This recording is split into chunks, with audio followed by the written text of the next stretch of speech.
Monaco. Pretty successful weekend for us. Just talk me through how it was from a technical point of view. It was a good qualifying performance. Heikki got the most out of the car during qualifying. Less good for Vitali. We had a problem in FP3 with the KERS system, which meant that he didn't have that functionality available to him in qualifying.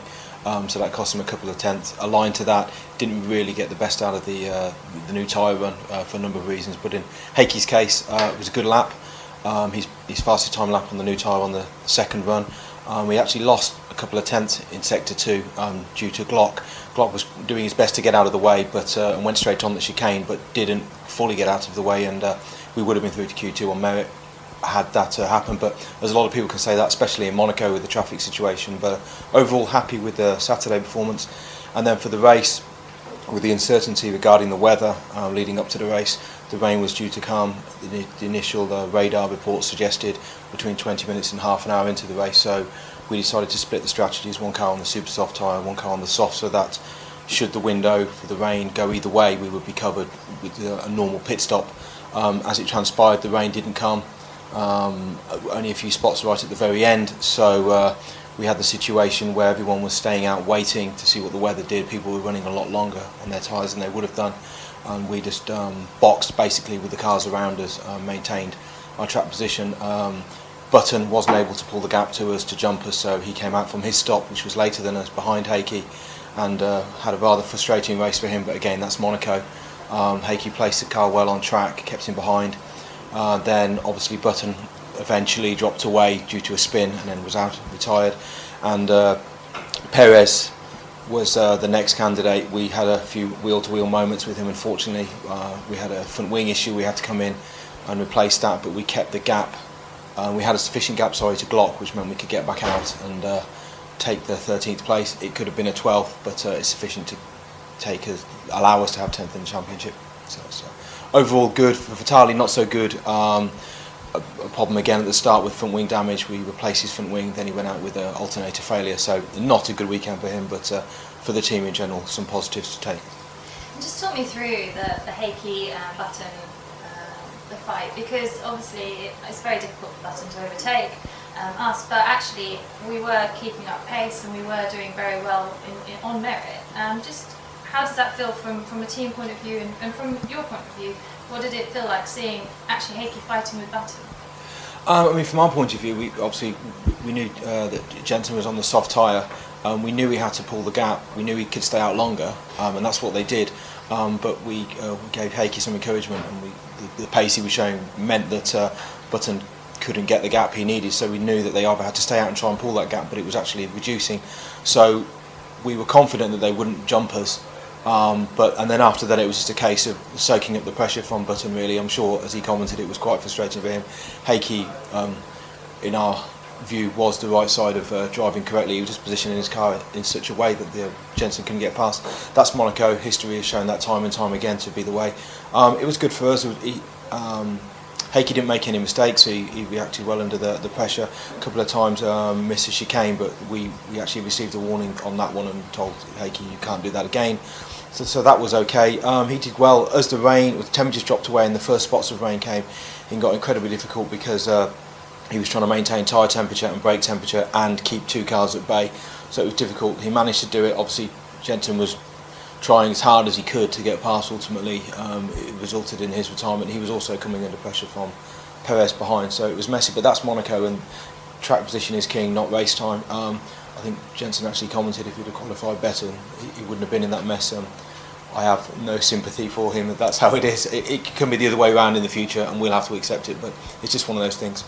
And at the end of the day, we were all fighting for position, and that 12th place for us was so important. 13th place, so it was so important because it means that we're now 10th in the championship again, back ahead of Marussia and HRT. Just talk me through the fight with Glock right at the end, because obviously with the front wing damage with Heikki, he had to come in, get a new nose, and you know the guys in the pit team did phenomenally well to do that. Just talk me through how it was from the pit wall.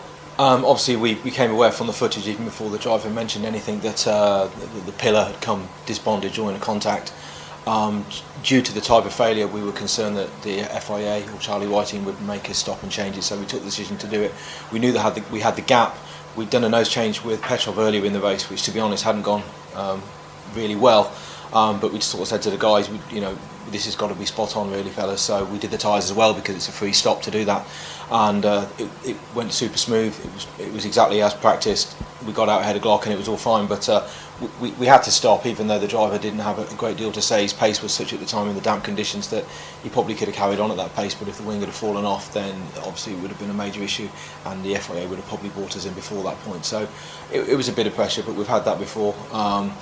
Yeah, it went well, so that's good. It's allowed us to keep that, to take 10th position in the championship. Obviously, we lost that in Melbourne, not due to anything. Car pace is pure reliability issues. Since then, our reliability has been good, although Vitali's had a tough weekend with curves and alternator issues. But yeah, it was good to take that. It would have been nice if we could have stayed ahead of Perez and not had the wing problem. But that's racing. People do bang wheels in Monaco. This happens. I'm sitting here being happy now because we did get away with it. Had we not, we'd be upset that we were still 11th in the championship. So it's good. The car performed well over the weekend. The drivers performed well, although we didn't give Vitali the best opportunity because of reliability issues. We're taking small steps forward. We've got some big updates coming. We'll move forward from there. But as a team, everyone's doing their job. We've been doing this for long enough as a team now, so it's good. Monaco was reasonably kind to us this year, but it's a race that can go either way, really. And finally, just talk me through Canada. Obviously, it's a completely different circuit. Is it one that suits us, or are we going to be looking to be further back again? I'd start by saying Monaco does always see a compression of the field. It's a shorter lap. Having said that, we performed beyond even what you'd expect with the whole field closing up. So we were quite pleased in Monaco. It's a driver's circuit. Some drivers get on there better than others. A lot of people qualified out of position. There was a bit of a mess at the start, so we took advantages, but you have to be there in order to take advantage. Canada, there's certain aspects of that circuit that could suit us. The car's quite stable on the brakes. It's got good top speed performance, so those two things are beneficial there for getting a lap time. We've still got developments coming, which we've got a specific wing package for Canada, which will be of benefit. So we're going to that reasonably optimistic. Again, as we've seen last year in Canada, with the weather, it can be variable. The track surface can be variable. The conditions can be variable. Pirelli have made changes to their tyres. We've had 6 winners in 6 races, so it's a further variable there. It's widely reported in the press that some people are struggling at various times to get the best out of the tyres. So all of those things brought into play, it could be another good event for us. We've got reason to believe we won't perform any worse than we have done recently, but I would say up to now, Monaco and Bahrain have been our standout events for various reasons. We hope, and we've got some data to suggest that Canada should be in that vein really, but if the weather plays a part and it rains, then as we proved last year, you can make your own life difficult if you don't get everything spot on.